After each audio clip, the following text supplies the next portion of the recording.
Imagine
$700 internet juicer you don't need.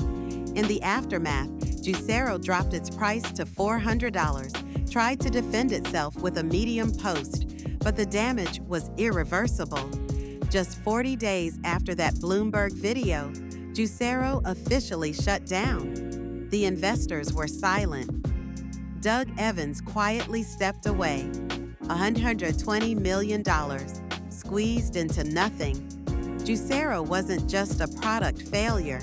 It became a symbol of solving fake problems, tech hype over real need, investors backing charisma instead of logic.